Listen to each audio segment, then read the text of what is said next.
আজকে আমরা তিনজন মিলে করতে যাচ্ছি একটা খতরনাক চ্যালেঞ্জ, যেটা হচ্ছে আইস বাথ চ্যালেঞ্জ। আর এটা অনেক মজাদার। চ্যালেঞ্জটি করার জন্য প্রথমে জল দিয়ে ড্রামটাকে ভর্তি করে নিচ্ছি। আচ্ছা। তারপরে বাজার থেকে বরফ নিয়ে আসা হলো, আর বরফগুলোকে টুকরো টুকরো করে ছোট করে নেওয়া হচ্ছে। আর অসীম সেই টুকরোগুলোকে নিয়ে ড্রামের ভিতরে দিয়ে জলটাকে রেডি করে নিচ্ছে।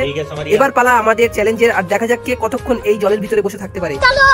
প্রথমে চ্যালেঞ্জটা কমপ্লিট করবে অসীম। তো অসীমকে ড্রামের ভিতরে নামিয়ে দিয়ে আমি টাইমারটা অন করে দিলাম। প্রথমে 30 সেকেন্ডও চুপচাপ বসেছিল, আর ওকে দেখে বোঝাই যাচ্ছিল না যে ওর অসুবিধা হচ্ছে।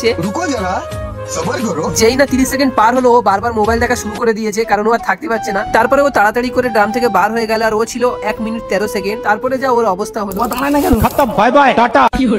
তারপরে আমি কনফিডেন্সের সাথে নেমে পড়লাম জলে, আর নেমে গিয়েই আমি বুঝতে পারলাম যতটা সহজ ভেবেছিলাম ততটা সহজ নয়। জলটা ছিল প্রচন্ড ঠান্ডা, আর আমি 10 সেকেন্ড বসতে না বসতে আমার পাগুলো সব নিশাড় হয়ে আসছিল। আর সেটা তোমরা আমার ফেস রিয়াকশন থেকে ভালোভাবে বুঝতেই পারছো।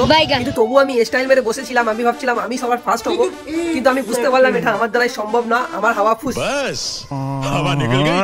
মাত্র 30 সেকেন্ড থাকার পরে আমি তো নিজের পায়ে দাঁড়াতেই পাচ্ছি না, আমার পা পুরো নিশাড় হয়ে গেছে।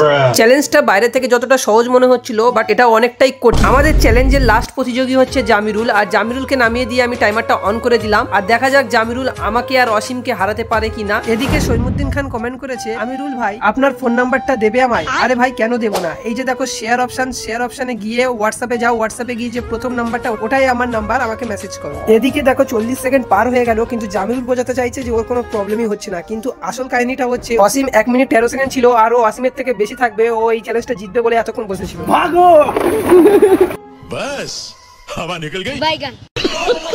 ফাইনালি এই চ্যালেঞ্জটা জামিরুলই জিতলো। আর তোমরা অন্য কোন চ্যালেঞ্জ দেখতে চাও সেটা কমেন্টে জানাও।